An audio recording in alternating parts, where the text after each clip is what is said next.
성결한 삶 광주교회 설립 106주년을 맞이했습니다. 교회를 교회되게라는 제목으로 하나님의 말씀을 증거하겠습니다. 교회가 무엇일까요? 교회에 대한 여러 가지 정의가 있습니다. 또 교회에 대한 각자의 생각들이 참 많이 있습니다. 교회를 올바르게 아는 것이 참 중요합니다. 왜 그렇습니까? 교회가 무엇인지 올바르게 알아야 목사는 목회를 제대로 할 수 있고, 성도들은 행복하게 신앙생활을 할 수 있고, 교회는 맡겨진 교회의 사명을 잘 감당해서 주님께 칭찬받는 교회가 될 수 있기 때문인 줄 믿습니다. 오늘 우리가 읽은 본문은 교회의 본질이 무엇인지를 설명하고 있습니다. 오늘 말씀을 통해서 교회가 무엇인지 분명히 알고 성경이 말씀하는 교회로 우리 광주교회가 그리고 여러분들이 세워지기를 주의 이름으로 간절히 축복합니다. 첫 번째로 마태복음 16장 18절은 교회라는 단어가 처음 등장하는 성경 구절이라고 할 수 있습니다. 자, 이 본문을 통해서 제도로서의 교회가 어떤 곳인지를 우리가 알 수 있습니다.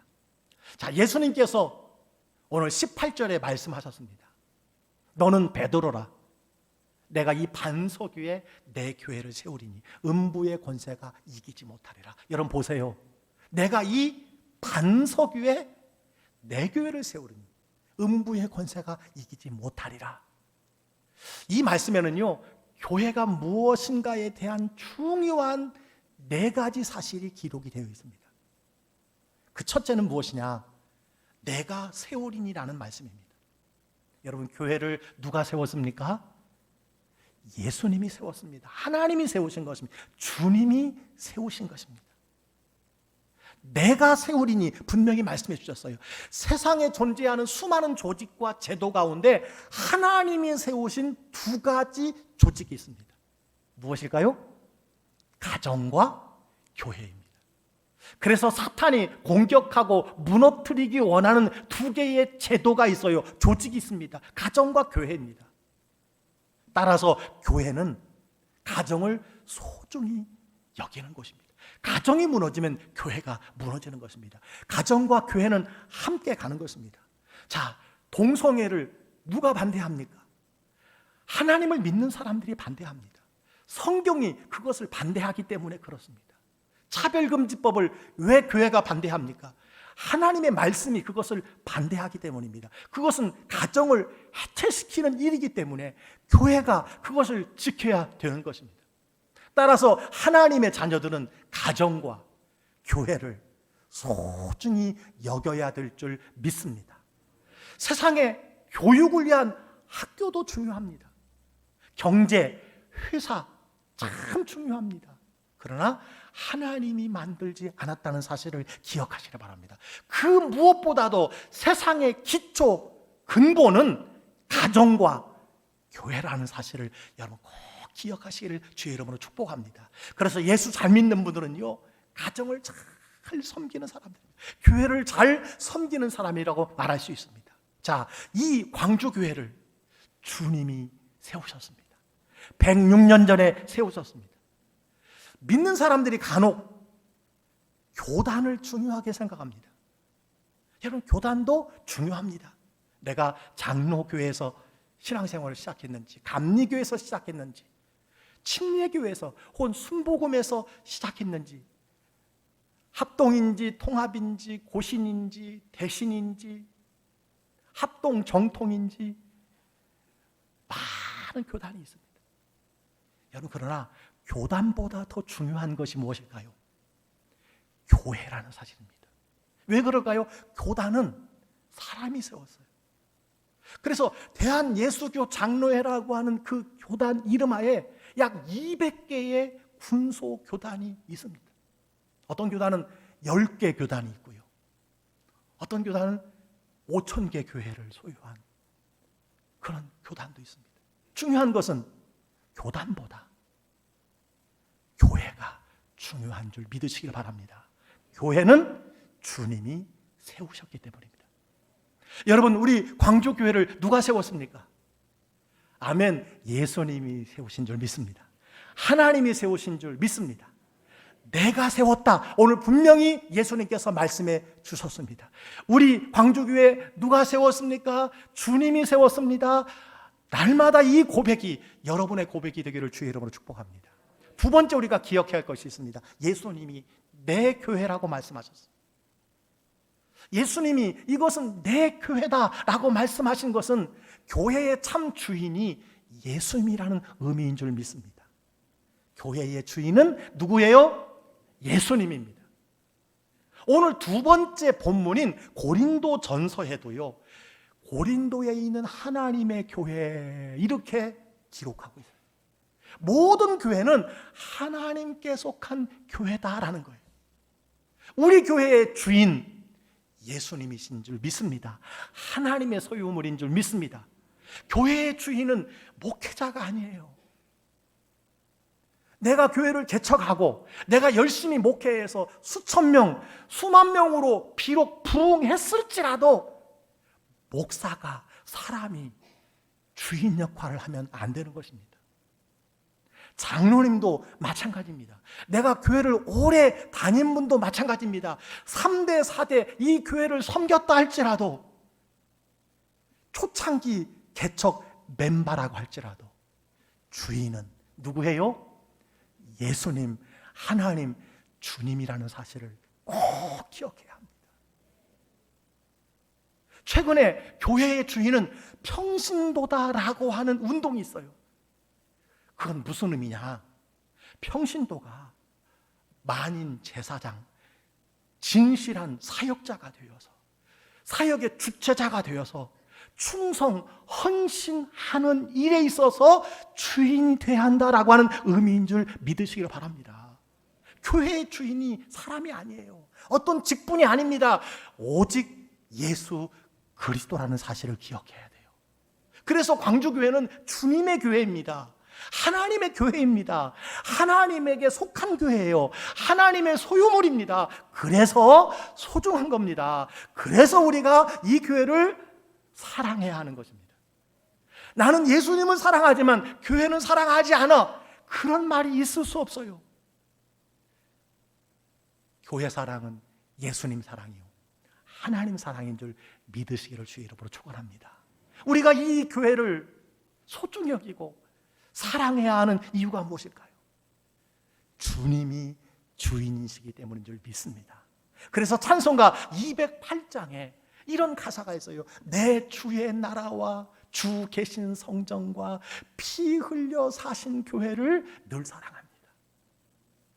주 계신 성전, 주께서 피 흘려 사신 교회이기 때문에 우리가 사랑해야 한다는 겁니다. 3절 찬양에 이런 가사가 있어. 이 교회를 위하여 눈물과 기도로 내 생명 다하기까지 늘 봉사하겠습니다. 왜요? 주님의 교회이기 때문에. 그래서 우리의 헌신과 섬김과 충성이 있는 것입니다. 이런 은혜가 여러분에게 있기를 주의 이름으로 간절히 축복합니다. 세 번째 우리가 기억해야 할 것이 있어요. 예수님이 내 교회를 어디에 세운다고 하셨어요? 그렇습니다. 반석 위에 세운다라고 말씀하셨어요. 여기서 말하는 반석이 무엇일까요? 반석. 가톨릭 교회에서는요, 이 반석을 베드로라고 해석을 합니다. 베드로의 별명이 반석이었거든요. 그런데 실제 원어 성경을 보면 이것은 틀린 해석이라고 할 수 있습니다. 원어에는요, 베드로는 페트로스라고 기록되어 있어요. 그러나 내 교회를 반석 위에 세운다라고 하실 때는 페트라로 되어 있습니다. 주님이 말씀하시는 반석이라고 하는 그 단어는요, 베드로라고 하는 한 사람을 지칭하는 것이 아니라는 거예요. 실제로 교회가 베드로라는 한 사람 위에 세워졌다면 여러분, 이 교회가 영원할 수 있을까요? 온전할 수 있을까요? 얼마나 불안하겠습니까? 예수님께서 가이사랴 지방에서 제자들에게 묻습니다. 사람들이 나를 누구라고 하느냐?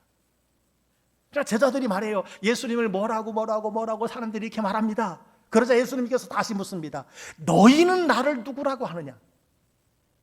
이 질문에 베드로가 뭐라고 대답하지요? 주는 그리스도시요 살아계신 하나님의 아들입니다. 너무너무 멋진 고백을 하는 거예요. 그러나 곧바로 베드로가 어떻게 되었습니까? 예수님이 예루살렘에서 십자가에 죽임을 당하고 제3일에 살아나야 할 것을 말씀하실 때 베드로가 예수님께 항의하여 절대 그런 일이 없을 겁니다. 절대 그래서는 안 됩니다. 절대 십자가를 지면 안 됩니다 라고 항변했다고 말합니다. 그때 예수님이 베드로에게 무엇이라고 말씀하셨습니까? 잘 아시지요? 사탄아, 내 뒤로 물러가라. 너는 나를 넘어지게 하는 자로다. 이렇게 말씀하셨어요. 베드로가 실수투성입니다. 연약한 사람입니다. 어느 순간 사탄으로 돌변할 줄 아는 사람이라는 거예요. 그 위에 어떻게 그 실수투성인 베드로 위에 교회를 여러분 세운다고 할 수 있겠습니까? 그럴 수 없는 것입니다. 베드로라는 사람 위에 세운 교회가 아니라는 거예요. 따라서 가톨릭 교회가 베드로를 일대 교황으로 여기고 교황을 교회 수장으로 여기는 제도는요, 성경적으로 오류라고 할 수 있음을 기억해야 합니다. 성경에서 말하는 반석이 무엇일까요? 반석 위에 세운 교회, 그 말은요, 주는 그리스도시요 살아계신 하나님의 아들입니다라고 하는 이 베드로의 놀라운 고백 위에, 신앙 고백의 반석 같은 그 위에 세운다라는 말씀인 줄 믿으시기를 주의 이름으로 축원합니다. 그래서 베드로의 이 고백을 들을 때에 예수님께서 뭐라고 그랬어요? 너무 기뻐서 이를 알게 한 이는 하늘에 계신 하나님이다. 너가 이렇게 고백할 수 있게 된 것은 하나님께서 너에게 그것을 가르쳐 주셨구나라고 칭찬하셨음을 보게 됩니다. 사랑하는 성도 여러분, 교회는 어디에 세워집니까? 광주교회가 어디에 위에 세워진 것입니까? 그렇습니다. 베드로가 먼저 고백하고 우리가 고백하는 주는 그리스도시요 살아계신 하나님의 아들이라는 이 반석 같은 고백 위에 교회가 세워지는 줄 믿으시기를 주의 이름으로 축원합니다. 그렇기 때문에 그 누구도 교회를 흔들지 못합니다. 흔들 자가 없는 것입니다. 왜 교회가 흔들릴까요? 내가 주인 되기 때문이에요. 사람이 주인 되기 때문인 줄 믿습니다. 오늘도 주님은 우리에게 물으십니다. 세상 사람들이 나를 누구라고 하느냐? 우리가 이렇게 대답해요. 예수님, 세상 사람들이 예수님을 4대 성인의 한 분이라고 그렇게 이야기합니다. 그때 주님이 물으세요. 그렇다면 너는 나를 누구라고 하느냐? 이 질문에 우리가 어떻게 고백해야 됩니까? 주는 그리스도시요 살아계신 하나님의 아들입니다. 이렇게 고백하시기를 주의 이름으로 축복합니다. 이 반석 같은 믿음의 고백 위에 교회는 세워지는 것입니다. 우리 광주교회가 세워진 것입니다. 이 고백 위에 우리 광주교회가 계속해서 갱신되고 변화되어져 하나님이 기뻐하시는 교회로 세워나가야 될 줄 믿습니다. 이 고백이 교회의 기초예요. 이 진리의 말씀이 교회의 반석입니다. 따라서 교회는요, 배타적일 수밖에 없어요. 어떤 부분으로 배타적이냐? 교회는 용서와 사랑과 포용의 공동체이지만 주는 그리스도시요 살아계신 하나님의 아들입니다라고 하는 이 믿음의 반석 위에 세워진 교회라고 하는 것, 이 사실 앞에 배타적이라는 거예요. 왜냐하면 교회는 예수께서 그리스도이시고 하나님의 아들이시며 세상에 오신 유일한 구원자라고 하는 고백 위에 세워진 교회이기 때문인 줄 믿습니다. 아멘입니까? 따라서 교회가 독선이고 배타적이고 욕먹어도요, 어쩔 수가 없어요. 이것이 교회 존립의 근거이기 때문에 그렇습니다. 만약 어떤 교회가 사람들에게 좋게 보이려고, 사람들에게 너그러운 교회야 라고 하는, 포용하는 교회다라는 이름을 들으려고, 여러분, 예수 이외에도 구원이 있다고 가르친다면 교회가 아닙니다. 주님의 교회가 아니라는 사실을 기억해야 돼요. 신천지는요, 그들이 장막 성전이라고 떠들지만 이만이라고 하는 사람을 구세주로 믿는 사람들이에요. 어찌 그게 교회일 수 있습니까? 성막일 수 있습니까? 성전이 거짓말입니다. 새까만 거짓말. 우리 주변에 하나님의 교회라는 이름의 교회 같은 건물들이 많이 있습니다. 예수님이 구세주가 아닙니다. 안상홍이라는 사람이 구세주라고 이야기하더니 그 사람이 죽으니까 그 부인 장길자가 어머니 하나님이야, 그리고 자기가 구원자라고 하고 가리게. 여러분, 그 미혹에 얼마나 많은 사람들이 빠져 있는지 모릅니다. 이름은 하나님의 교회지만 사기입니다. 교회의 이름은 가졌지만 교회가 아니라는 사실을 기억해야 돼요. 왜? 반석 위에 세워진 교회가 아니기 때문입니다.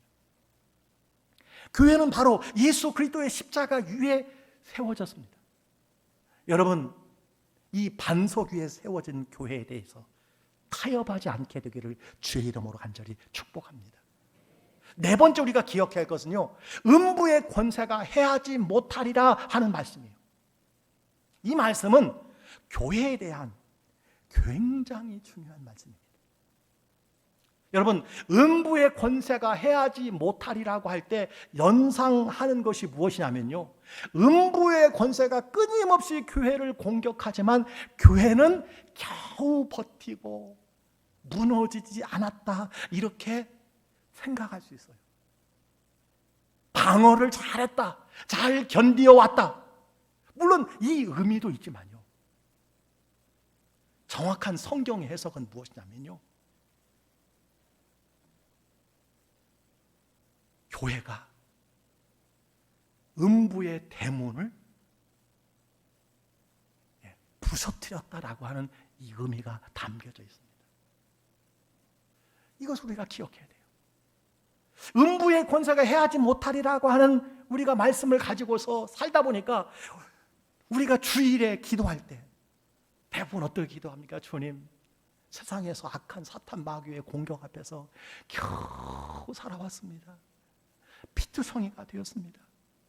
이렇게라도 주님 앞에 나오니 감사합니다. 이제 세상에 나가고 싶지 않습니다. 라고 이렇게 연약한 기도를 드릴 때가 많다는 거예요. 음부의 권세가 해하지 못하리라는 이 말씀인데, 그러나 여러분, 원문에는 예수님이 생각하시는 교회가 어떤 곳인지 아십니까? 방어적인 교회가 아닙니다. 음부의 대문을 공격하는 교회.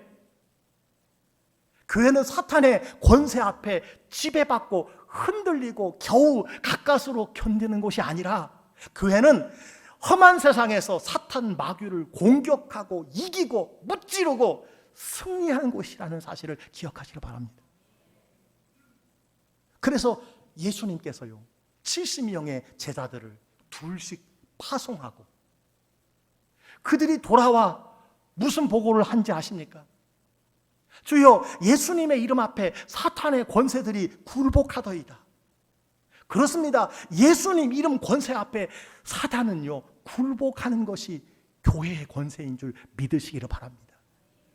예수님께서 그 말을 듣고 뭐라고 말씀하셨어요? 나도 사탄이 번개같이 하늘에서 떨어지는 것을 보았다고 말씀해 주셨습니다. 여러분, 이것이 바로 예수님의 권세와 능력을 부여받은 교회라는 사실을 기억하시길 바랍니다. 하나님께서 우리를 자녀 삼아 주셨을 뿐만 아니라 동시에 하나님 자녀의 권세도 주셨다는 사실을 기억하시길 바랍니다. 제가 가끔 그런 말씀을 드렸어요. 자, 내리막길에 큰 덤프트럭이 신호를 위반하고 과속으로 내려오고 있다고 여러분 생각해 보세요. 자, 경찰관이 그 차를 향해서 정지하라고 명령하면 여러분 그 차가 서야 합니까? 가야 합니까? 서야 합니다. 물론 그 경찰관이 근육질에 건강하고 또 그 품위가 대단한 경찰관이라고 할지라도 서야 되지만 그 경찰관이 여자라도 아가씨라도 여러분 그 명령에 순종해야 합니다. 왜 그렇습니까? 나라가 국가가 그 경찰관에게 그 권세를 부여해 주었기 때문입니다. 마찬가지예요. 우리를 구원하신 하나님, 그분의 자녀들에게는요 하나님께서 권세를 주셨습니다. 하나님 자녀의 권세를 주셨다는 사실을 기억하시기를 바랍니다. 그래서 우리가 명령할 때에, 우리가 선포할 때 병만은 떠나는 것입니다. 악한 원수 마귀는 한 길로 왔다가 7길로 도망가는 것입니다. 우리가 세상에서 어떤 문제를 만나도 예수 이름 그 권세를 힘입어 보혈의 주 예수 그리스도 십자가를 의지하여 선포할 때에 그 모든 괴계로부터 자유함을 얻는 것이고 고침을 받는 것이고 문제를 해결받는다는 사실을 기억하시기 바랍니다. 여러분 앞으로 기도를 바꾸시기 바랍니다. 주님 겨우 살고 왔습니다. 피트성회를 보세요. 그런 기도가 아니라 주님 한 주간에 세상에서 예수 이름으로 승리하고 돌아왔습니다. 학교에서, 가정에서, 직장에서, 세상에서 승리했습니다. 주님 여기 승리의 전리품을 보시기 바랍니다. 받으시옵소서. 감사합니다. 찬양합니다. 이런 고백과 기도를 드리시는 여러분 되시기를 주의 이름으로 축원합니다. 그런데 사탄이요 이 사실을 숨기고 싶어 하는 것입니다. 여러분 우리 교회는 사탄의 왕국을 공격하는 존재라는 것을, 여러분들에게 그런 권세와 능력을 하나님께서 주셨다는 사실을 꼭 기억하시며 살아가시기를 주의 이름으로 축복합니다. 따라서 교회가 기도하기 시작할 때, 교회가 사랑하기 시작할 때, 교회가 하나 되기 시작할 때, 교회가 연합하기 시작할 때 사탄은 싫어하는 것입니다. 어떻게든지 하나 되지 못하게 합니다. 연합되지 못하게 합니다. 기도하지 못하게 하는 것입니다. 우리 광주교회가 기도하는 교회로, 하나 되는 교회로, 연합하는 교회로 사탄의 왕국을 무너뜨릴 수 있기를 주의 이름으로 축복합니다. 우리 교회 주변에 있는 사탄의 모든 접경지에서 우리 성도들이 승리하기를 원합니다. 여러분 직장과 가정에서 승리하시기를 주의 이름으로 축원합니다. 우리가 첫 번째 본문으로 제도적인 교회를 살펴보았습니다. 두 번째 오늘 본문은 고린도전서입니다. 이 고린도전서를 통해서 부름받은 사람들의 공동체로서의 교회를 우리가 생각할 수 있습니다. 자, 오늘 고린도전서 1장 2절 말씀만 우리 다 같이 한번 읽었으면 좋겠습니다. 시작. 고린도에 있는 하나님의 교회, 곧 그리스도 예수 안에서 거룩하여지고 성도라 부르심을 받은 자들과 또 각처에서 우리 주 곧 그들과 우리의 주 되신 예수 그리스도의 이름을 부르는 모든 자들에게. 자, 이 말씀을 가만히 보세요. 자, 하나님의 교회가 무엇이냐를 설명하고 있어요. 하나님의 교회는 무엇입니까? 그리스도 예수 안에서 거룩하여지고 성도라고 부르심을 받은 자들. 이게 하나님의 교회라는 거예요. 두 번째는 우리의 주 되신 예수 그리스도의 이름을 부르는 모든 자들. 쉽게 말해서 교회는 조직으로서의 교회가 있지만 공동체로 구원받은 성도로서의 그 모임으로서 교회가 중요하다는 거예요. 여러분, 교회는 건물이 아닙니다. 교회는 빨간 벽돌이 아닙니다. 부름받은 사람들의 모임입니다. 그래서 에클레시아라고 말합니다. 에클레시아. 자, 그러면 도대체 부름받았다는 것은 무엇일까요? 불러냈다는 겁니다. 구별했다는 말입니다.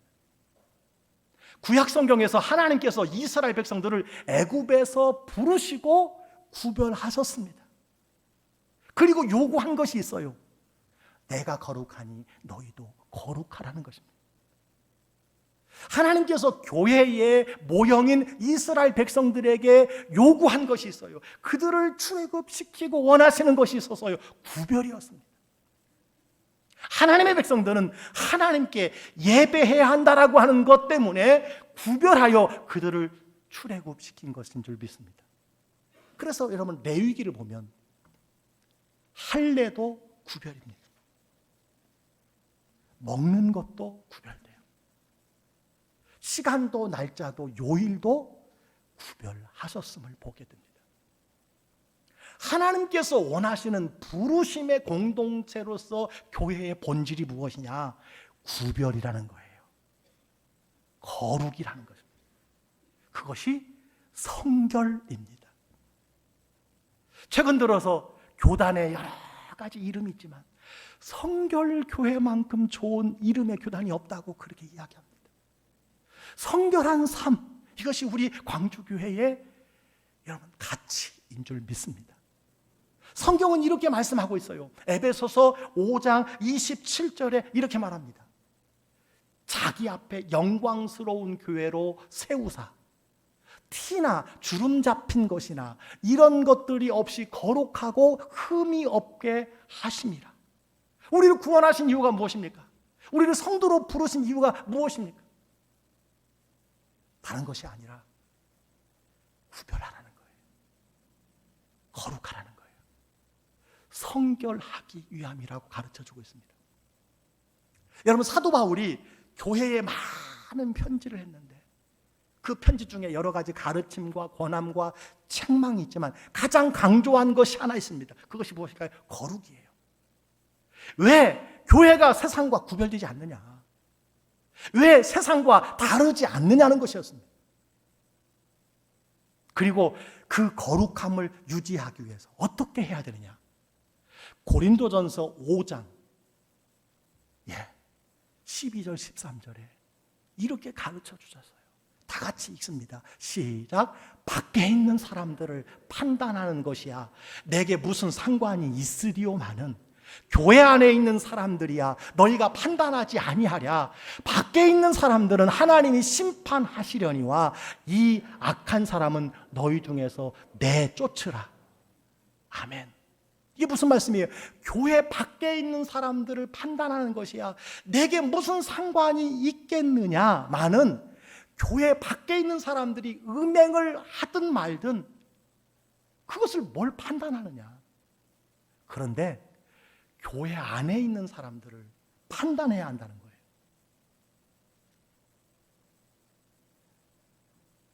구별되었느냐 판단해야 한다는 거예요.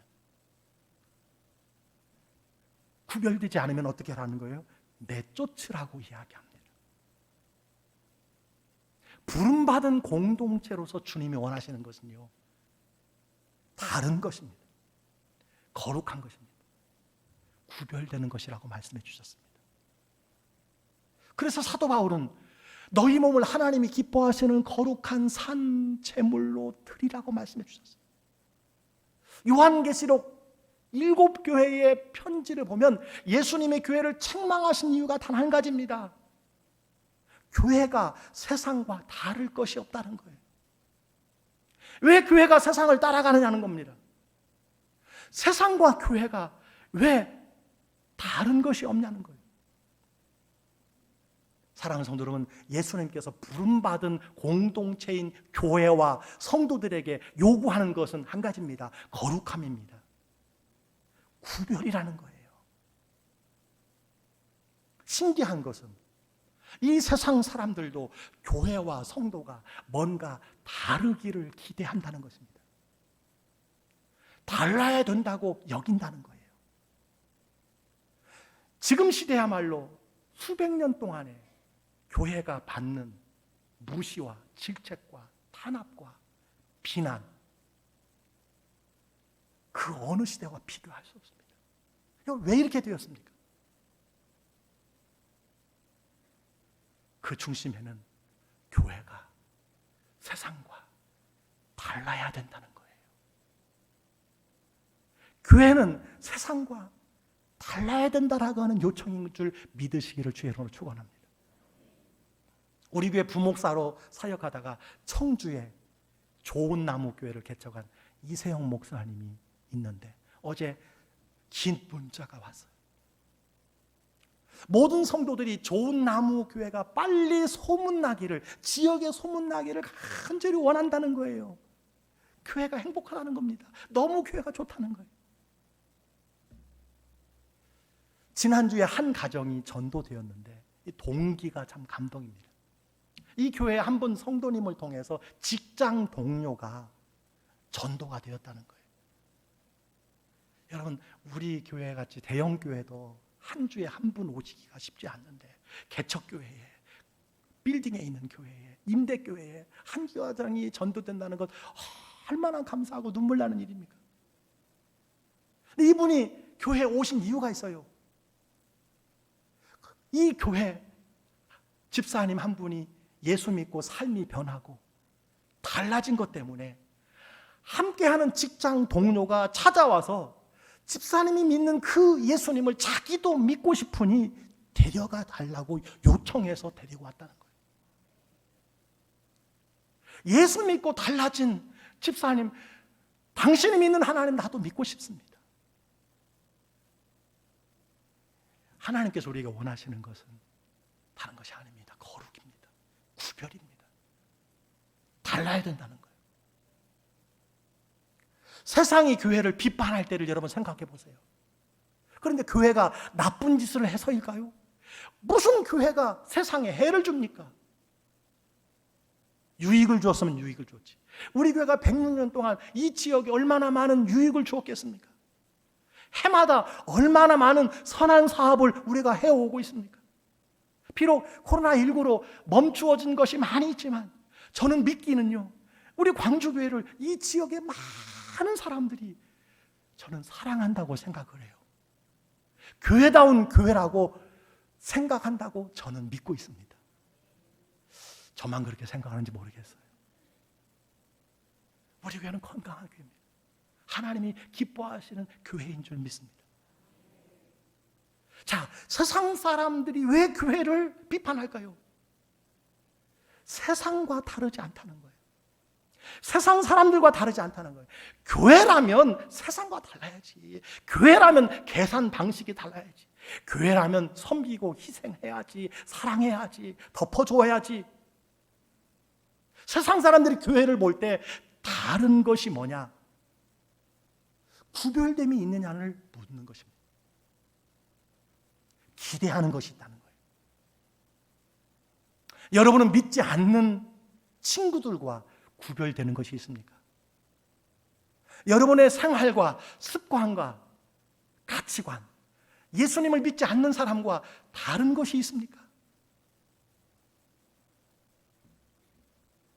우리가 신앙생활을 시작하면서 많은 분들이 술, 담배, 노름, 음란을 멀리 하려는 이유가 무엇일까요? 다는 그렇지 않지만 어떤 분들은 예수 믿으라고 하면 제가 술, 담배를 아직 못 끊었습니다. 끊고 가겠습니다 라고 말하는 분이 많습니다. 술, 담배가 신앙의 본질은 아닙니다. 그러나 그렇게 말하는 이유가 무엇일까요? 예수 믿으면 구별되는 삶을 살아야 되잖아요. 좀 끊을 거 끊어야 되잖아요. 그 고백인 줄 믿어요. 저는 그것이 소중하다고 생각합니다. 세상 사람들은 그렇게 살아가지만 성도들은, 교회는 뭔가 달라야 되지 않느냐는 거예요. 좀 달라지라는 겁니다. 가치관이 다르고 사명이 다르고 좋아하는 것이 다르고 시간을 사용하는 것이 다른 것, 그것이 바로 공동체로서의 교회인 줄 믿습니다.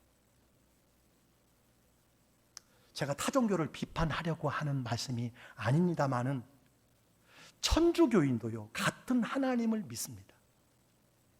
그러나 세상 사람들이 개신교인들처럼 교회처럼 미워하거나 비판하지 않는 한 가지 이유가 저는 있다고 생각을 해요.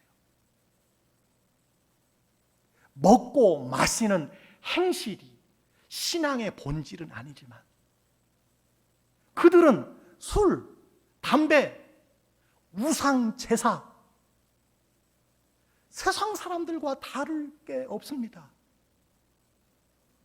다른 게 없어요. 구별이 없습니다. 무엇이 다릅니까? 그러나 교회는 달라야 한다는 거예요. 그것을 요청하는 것입니다. 이런 예가 이상할지 모르겠지만 사회생활에서, 직장생활에서, 친구 관계 속에서 믿는 사람들에 대한 술, 담배, 노름, 음행에 대한 인식이 많이 달라졌다고 합니다. 뭐 예수 믿는 사람 한잔 하는 건 뭐 어때? 라고 그렇게 시대가 변해가고 있습니다. 그런데요, 이러한 사소한 것에 구별됨이 없다면 세상 사람들이요, 겉으로는 환영해요. 좋아할지 몰라요. 아, 열린 그리스도인이네, 깨어있는 그리스도인이네 라고 말할 수 있을지 모르겠지만 그 중심 마음에는 뭐가 있는 줄 아십니까? 너도 나와 별반 다를 게 없네, 그렇게 생각하고 있다는 것을 우리가 기억해야 합니다. 구별이에요. 변화된 삶이에요. 다른 것이 있어야 돼요. 주일이라고 하는 이 날, 세상 사람들과 다르잖아요. 우리가 가는 곳이 다르고 시간을 보내는 것이 다르잖아요. 돈 쓰는 것이 다르잖아요. 만나는 사람이 다르잖아요. 우리의 가치관이 다르잖아요. 우선순위가 다르잖아요. 이것이 바로 구별입니다. 여러분, 구별되는 은혜가 있기를 주의 이름으로 축복합니다. 그런데 신기한 것은요, 구별되게 살면 반드시 기다리고 있는 것이 있어요. 무엇이 기다릴까요?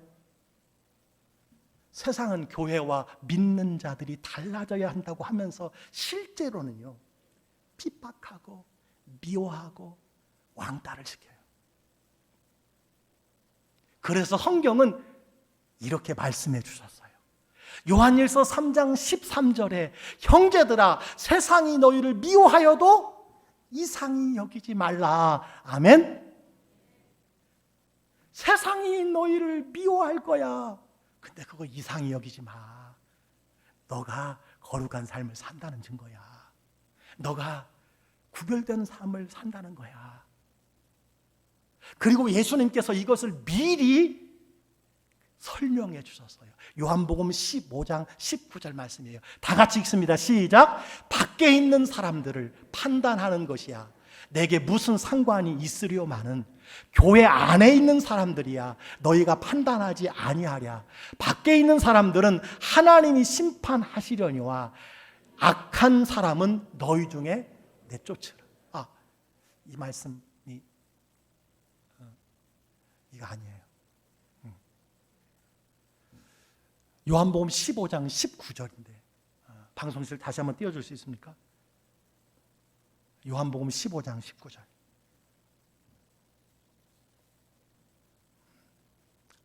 네, 안 띄워지나요? 네, 제가 읽겠습니다. 요한복음 15장 19절에 예수님께서 이렇게 말씀하셨어요. 너희가 세상에 속하였으면 세상이 자기의 것을 사랑할 것이나 너희는 세상에 속한 자가 아니요 도리어 내가 너희를 세상에서 택하였기 때문에 세상이 너희를 미워하느니라. 2부 때는 이거 했는데 3부 때는 이걸 어떻게 없애버렸어요. 이게 무슨 말씀이냐면요, 너희가 세상에 속하여 세상과 똑같다면 세상이 너희를 좋아하겠지만 여러분은 세상에 살지만 세상에 속한 자가 아니기 때문에 세상이 여러분을 미워한다는 것을 기억해라.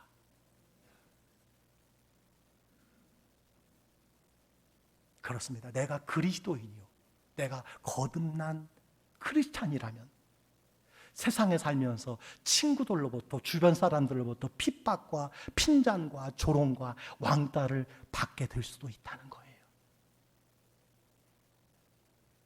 여러분, 신앙생활 하면서 지금까지 단 한 번도 주변 사람들에게, 친구들에게 어떠한 조롱도 핍박도 받지 않았다면 내 신앙에 문제가 있구나. 내가 교회 다니는 줄 아는, 내가 집사님이고 권사님이고 안수 집사님이고 장로님인데도 불구하고 주일날 놀자, 주일날 가자. 이렇게 당당하게 요청한다면요, 우리가 문제가 있는 것입니다. 그러나 우리가 분별해야 할 것이 있어요. 내 행위가 악하고 이기적으로 사는 것 때문에 욕먹는 것을 신앙적인 핍박으로 착각해서는 안 된다는 거예요. 여러분, 이런 질문이 생기지 않습니까? 우리가 세상의 핍박과 조롱을 감수하면서까지 왜 하나님은 구별되기를 원하시는 것일까요? 왜 우리가 구별, 거룩, 성결되기를 원하실까요?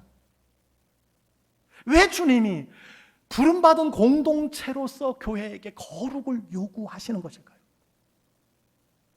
성경을 보면 하나님께서요, 이스라엘 백성과 하나님과의 관계를요, 부부 관계로 비유하셨습니다.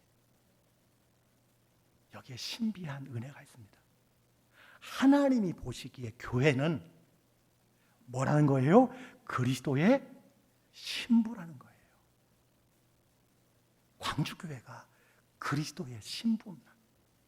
여러분, 한 사람 한 사람이 주 예수 그리스도의 신부라는 거예요. 그래서 신랑이 올 때까지 정절을 지키고 순결해야 되고 다른 남자를 따라가거나 다른 여자를 따라가면 안 된다는 거예요. 그것이 그리스도의 신부라는 말씀입니다. 부부관계에서 남편이 아내에게, 아내가 남편에게 가장 먼저 기대하는 것이 무엇일까요? 가장 먼저 기대하는 것이 무엇입니까? 아내가 더 날씬하고 더 예뻐지는 것보다, 남편이 일이 더 많아지고 연봉이 더 못 높아지는 것보다 더 중요한 것이 무엇이에요? 정절입니다. 순정입니다. 오직 나만 사랑하는 것이 아닐까요? 예수님께서 공동체로서의 부름받은 교회를 그리스도의 신부로 보시기 때문에 교회가 거룩하고 구별되고 성결하기를 원하십니다. 그리고 장성한 분량에 이르도록 성장하고 성숙한 신부가 되기를 원하는 거예요. 그리고 신랑 되신 예수님을 사랑하기를 원하신다는 사실입니다. 오늘 여러분은 어떤 마음으로 교회 생활과 신앙 생활을 하고 있습니까? 오늘 교회에 대하여 두 가지 본문을 생각해 보았습니다. 마태복음의 본문을 통해서 제도로서의 교회를 배웠습니다. 교회는 주님이 세우셨습니다. 주님의 소유입니다. 내 교회다. 주는 그리스도시요 살아계신 하나님의 아들이라는 이 반석 같은 믿음의 고백 위에 교회를 세웠다고 말씀해 주셨습니다. 교회는 음부의 권세를 공격하는 곳임을 믿으시기를 주의 이름으로 축원합니다. 아울러 고린도 전서의 하나님의 교회를 통해서 교회는 거룩하게 부름받은 구별된 성도들의 모임, 공동체라고 하는 것을 배웠습니다. 그래서 교회에 요구되는 것은 거룩이라고 했습니다. 성결이라고 했습니다.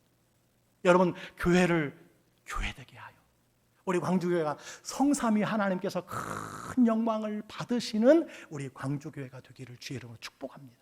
이 교회에 속하시고 이 교회에 뿌리를 내리시고 이 교회를 통해서 다 하나님 앞에 칭찬받고 그 천국에 들어갈 수 있기를 간절히 바랍니다. 귀 있는 자는 성령이 교회에게 하시는 말씀을 듣는 은혜가 있기를 축복합니다.